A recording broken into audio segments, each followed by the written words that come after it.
मुरगुडमध्ये असलेला ऐतिहासिक सर पिराजीराव तलाव भरल्यानं शिवभक्तांनी आज पाण्याचं पूजन करत महाआरती केली आहे।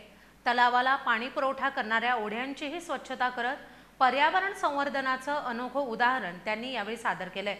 दरवर्षीप्रमाणे यंदाही शिवभक्तांनी शेवाळ साफ करून नागरिकांच्या सुरक्षिततेची दक्षता घेतली।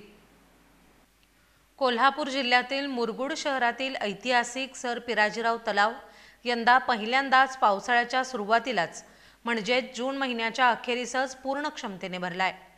या आनंददायी घटनेनिमित्तानं शिवभक्तांच्या वतीनं तलावाचं जलपूजन आणि महाआरती करण्यात आली आहे। या पूजन सोहळ्यादरम्यान मंत्रोच्चारात विधिवत भूमिपूजन, आकाशपूजन आणि पाणीपूजन करण्यात आले। नंतर तलावाला पुष्प आणि जल अर्पण करून कृतज्ञतेची महाआरती साजरी करण्यात आली। या धार्मिक विधीचं पौरोहित्य महादेव वागणेकर यांनी केले। विशेष म्हणजे तलावात स्वच्छ पाणी यावं यासाठी शिवभक्तांनी तलावाला पाणी पुरवठा करणाऱ्या ओढ्यांची स्वच्छता करून अडथळे दूर केलेत।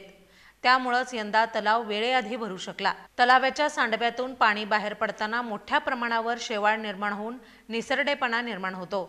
दरवर्षीप्रमाणे यंदाही शिवभक्तांनी शेवाळ साफ करून नागरिकांच्या सुरक्षिततेची दक्षता घेतली आहे।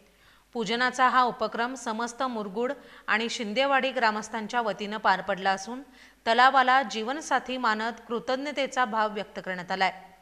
या सोहळ्यात शिवभक्त सामाजिक कार्यकर्ते सर्जेराव भाट, ओंकार पोतदार, तानाजी भराडे, शिवाजी चौगुले, विनायक मेटकर, संकेत शहा, आनंदा रामाने, समरजित खराडे, सुभाष अनावकर, प्रफुल्ल कांबळे यांच्यासह अनेक नागरिक सहभागी झाले होते।